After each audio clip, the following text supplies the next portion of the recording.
शुभविवाह ह्या मालिकेचा रिव्ह्यू. प्रेक्षकांनो, आजच्या रिव्ह्यूमध्ये आता भूमी खूप रडत असते. तिला खूप त्रास होत असतो, कारण एकीकडे संकर्षणला आपण एक मोठी जबाबदारी दिली आहे की माझ्या नवऱ्याला बरं करा, तर दुसरीकडे जेव्हा माझा आकाश बरा होईल तेव्हा मला संकर्षणच्या घरी जायचं आहे. ह्या विचारांमुळे भूमी खूपच खचून गेलेली असते आणि अचानक तिला असं स्वप्न पडतं की संकर्षण हा ऑपरेशन करण्यासाठी ऑपरेशन थिएटरमध्ये गेलेला आहे आणि आकाशवर तो उपचार न करता त्याला जीवे मारून बाहेर आलेला असतो आणि त्याला जेव्हा जाब विचारला तेव्हा तो बाहेर पळून गेलाय असं तिला स्वप्नामध्ये दिसतं आणि ती आता बिचकूनच उठलेली असते. ती खूपच रागात आता संकर्षणच्या स्टाफमध्ये जाते आणि तिथे जाऊन संकर्षणची कॉलरच पकडते आणि त्याच्यावरती आवाज चढवत म्हणते की काय केलं शेवटी? मी एवढी मोठी जबाबदारी दिली होती, त्याच्या बदल्यात मी तुम्हाला माझं सर्वस्व हरवून तुमच्या घरी येण्यासाठी सुद्धा तयार झालेले असताना सुद्धा तुम्ही माझ्या आकाशचा जीव घेतला. तुम्हाला काय मिळालं माझ्या आकाशला असं जीवे मारून? तुम्ही तर माझ्याबरोबर डील केलेले असताना सुद्धा तुम्ही का राग काढला माझ्या नवऱ्यावरती? जरी तुम्ही असं म्हणताय की त्या अपघातामध्ये माझा आकाश हा त्याच्यामध्ये दोषी आहे, तर मग डील तर झालं होतं ना आपल्याबरोबर. मग तुम्ही असं माझ्या शांत बसण्याचा फायदा का घेतलात? का माझ्या आकाशला मारून टाकलं? त्याला आयुष्य द्यायचं होतं ना, असं म्हणून ती खूपच चिडलेली असते. पण तिच्या ह्या रिॲक्शनवरती संकर्षण काहीच बोलत नसतो. मग आता एक सिस्टर तिथे येते आणि दोघांना असं पाहून ती खूपच घाबरते आणि पटकन आता भूमीला संकर्षणची कॉलर सोडण्यापासून बाजूला ओढते आणि म्हणते की काय चाललंय मॅडम तुमचं? तुम्ही तर सरळ सरांनाच मारत आहात. त्यावर आता सिस्टरला म्हणू लागते भूमी की तुम्हाला माहीत आहे का, माझ्या आकाश महाजनचा जीव याच्यामुळे गेला. माझा आकाश महाजन माझ्यापासून कायमचा दूर निघून गेला. त्यावरती सिस्टर म्हणते की तुम्ही ते आकाश महाजन पेशंटबद्दल बोलताय का? अहो मॅडम, ते पेशंट जिवंत आहे. तुम्ही काय म्हणताय म्हणाले तेच. काही झालेलं नाही तुमच्या पेशंटला. पुढच्या 24 तासांमध्ये त्यांचं ऑपरेशन झाल्यावर त्यांना शुद्ध येणार आहे. अजून तर ऑपरेशनला सुरुवात पण झालेली नाही आणि तुम्ही काय म्हणताय की तुमचा पेशंट गेला? त्यावर आता भूमी जरा शुद्धीवर येते आणि मग लगेच आता ती संकर्षणला, म्हणजे तिला वाईट वाटत असतं पण संकर्षण तिच्याकडे पाहतही नसतो. त्यामुळे आता ती भूमीला आता लगेच सिस्टर बाहेर घेऊन जाते. पण भूमीच्या मनामध्ये एकच गोष्ट सारखी सारखी येत असते की मी संकर्षण सरांना इतकं बोलली पण ते एक शब्दसुद्धा माझ्याशी काहीच बोलत नाही आहेत आणि आकाशबद्दलचं स्वप्न माझं ते खोटं होतं. आणि आता ती आकाशला रूमच्या त्या काचेच्या दरवाजाच्या काचेवर बघत असते. तिथून आता ती पाहत असते आणि आकाशला म्हणत असते की आकाश, अरे आज तुझं ऑपरेशन आहे आणि मी तर तुला सोडून चाललेले आहे. मी नाही येऊ शकत रे तुझ्याजवळ, कारण माझा परत जीव अडकेल ना. आता मी तुझ्यापासून कायमची दूर जाणार आहे. त्यामुळे आता आमचा विचार नको करत जाऊ. तुझी भूमी ही उद्या तुला पाहायला सुद्धा मिळणार नाही. असं आता भूमी त्या काचेवरून बोलत असते आणि खूप रडतही असते. ती म्हणते की आकाश, अरे तू उठल्या उठल्या माझं नाव घेशील, क्षितिजाचं नाव घेशील, पण आम्ही दोघीही तुझ्यापासून इतकं दूर जाणार आहोत की तुला परत आम्ही दिसू की नाही याची सुद्धा गॅरंटी नाही आहे. पण आम्हाला माफ कर. ह्या जगात मी तुला जीवनदान देऊन तुझ्यापासून दूर होण्याचं डील केलेलं होतं.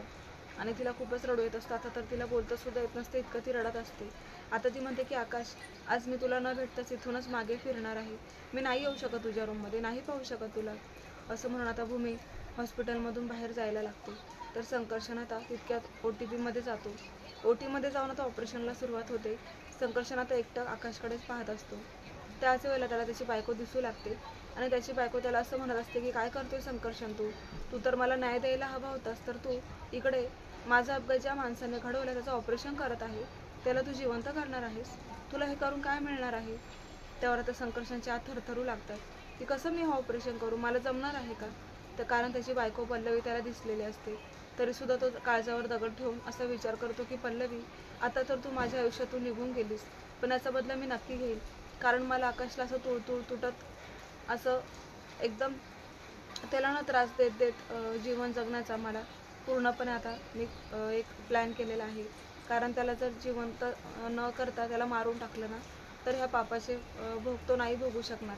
पण मला असं करायचं आहे की त्याला ना ह्या आयुष्यात जिवंत ठेवून असं खूप तोडत ठेवायचं आहे.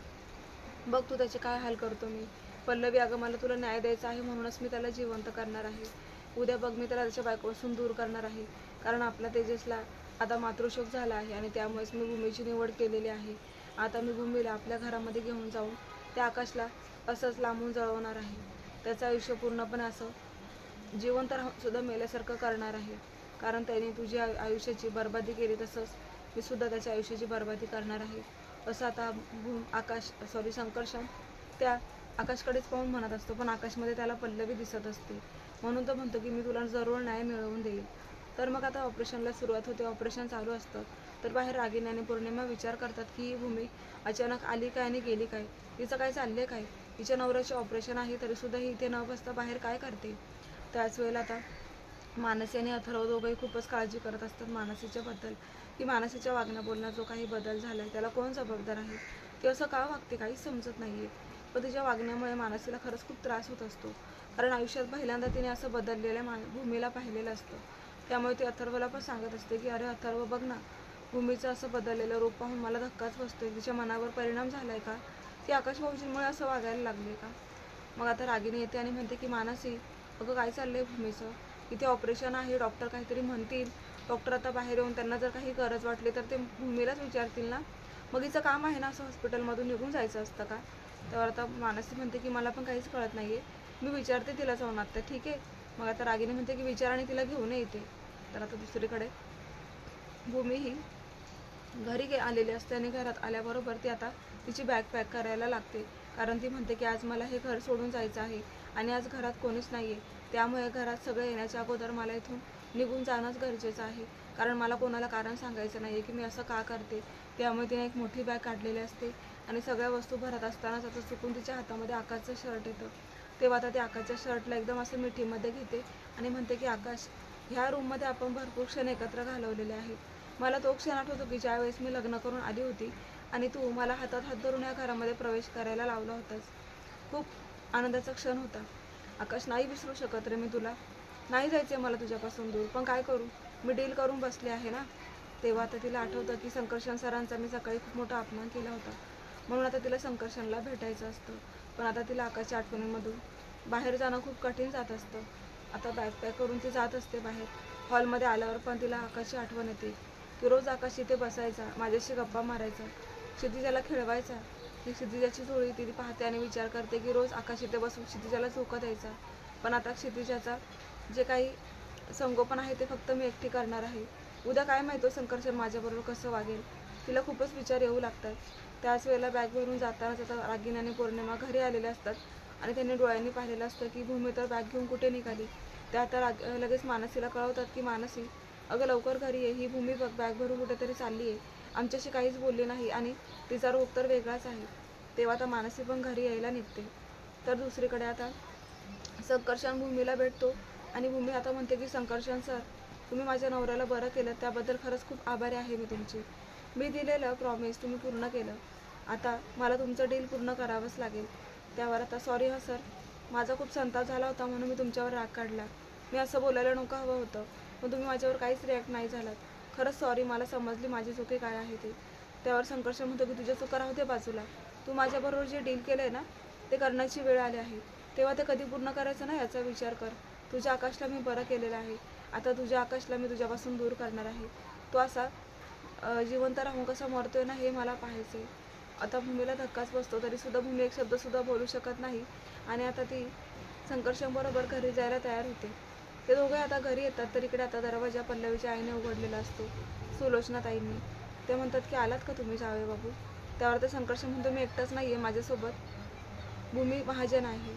त्यावर आता पल्लवीची आई म्हणते की आता ही कोण, हिला कशाला आणलंय, कारण बॅग वगैरे पाहून तिलाही धक्काच बसतो. तेव्हा आता माझा ओजसा एकटा पडलाय, त्याला आईची जाणीव आणि आईचं प्रेम मिळालं नाही. आता ती जागा, ती उणीव आता ही बाई भरून काढणार आहे, म्हणजे मी रजिस्टर मॅरेज केलं, ही माझी लग्नाची बायको आहे. असं म्हटल्यावर ते आता पल्लवीच्या आईला धक्काच बसतो की दुःख किती मोठं असतं आणि हा माणूस तर लगेच दुसरं लग्न करून मोकळा झाला. बायकोची आठवण याला येते की नाही, बायको जाऊन थोडे दिवस नाही झाले काय लगेच दुसरी बायको आणली. पण आता त्या समोर काहीच म्हणत नाही आणि त्या विचारात पडतात की माझी मुलगी सोडून तर गेली, पण माणसांचं कसं असतं, दुःख विसरून लगेच दुसरी बायको पण आणली. त्यामुळे त्यांना खूपच राग आलेला असतो. तेव्हा आता लगेच संकर्षण ओजसला आवाज देतो आणि म्हणतो की तू काय मला म्हणायचास की माझ्या आईच्या मृत्यूला तुम्ही दोषी आहात, तर मी आता तुझ्यासाठी तुझी आई तर नाही आणू शकत, पण तिची जागा भरून काढण्यासाठी ह्या काकीला आणले. तेव्हा आता उद्यापासून हिलाच आई म्हणायचं, हीच तुला बघणार, तुझी वाढ करणार. तेव्हा आता ओजस हा बिलकुल तयार होत नाही. तो आता खूपच चिडलेला असतो. तो म्हणतो की कोण आहे ही बाई, मी हिला नाही ओळखत, ही माझी आई होऊच शकत नाही. तेव्हा आता भूमीसुद्धा विचारात पडते की आता करायचे काय. त्यावर आता संकर्षण खूपच ओरडू लागतो. तो आता ते ओजसची मनस्थितीसुद्धा समजून घेत नाही. तर प्रेक्षकांना पुढे आता रागिनी आणि पौर्णिमा यांना असं समजलेलं असतं की संकर्षणबरोबर भूमीने लग्न केले आणि आता त्यांचा वेगळाच विचार होतो आणि घरात आता कसं सांगायचं, आकाशला कसं मनवायचं याचा ते विचार करत असतात. तर आकाशला आता शुद्ध आलेले असते आणि डॉक्टर आता सिस्टर त्याला चेक करून सांगतात की आता पेशंट आकाश सरांना भेटू शकते कारण त्यांना शुद्ध आली. आकाश आता शुद्ध आल्याबरोबर मानसीने अथर्वला पाहतो आणि म्हणतो की मला माझ्या मानसीला भेटायचे, माझ्या मानसीला समोर आणा. त्याच वेळेला आता अथर्व आणि मानसीला खूप टेन्शन येतं. तर रागिनी आता तिथे येते आणि आकाशला म्हणते की आकाश, अरे तू बरा तर झालास, पण आता रागिनी म्हणते की हे बघ, तू तुझ्या बायकोला कायमचं गमावून बसलंय, त्या कारण ती आता हे घर सोडून काय, हे आयुष्य सोडून निघून गेले खूप दूर. तेवढ्यात आकाशला धक्काच बसतो. प्रेक्षकांना पाहत आता पुढे काय काय होणार. भूमी येईल का आकाशसाठी पुन्हा, की संकर्षणचं डील पूर्ण करण्यासाठी ते आता सगळं विसरून, सगळं जग विसरून फक्त ओजस आणि संकर्षण हेच तिचं जग राहणार, हे आपण पाहूयात पुढील भागामध्ये. पण त्या अगोदर तुम्हाला आजचा भाग कसा वाटला कमेंट करून नक्की कळवा. पाहत रहा शुभविवाह. अशाच डेली अपडेटसाठी चॅनलला सबस्क्राईब करा. नोटिफिकेशनसाठी बेल आयकॉनवर क्लिक करा, म्हणजे रोजचे अपडेट्स तुम्हाला वेळेवर पाहायला मिळतील. धन्यवाद.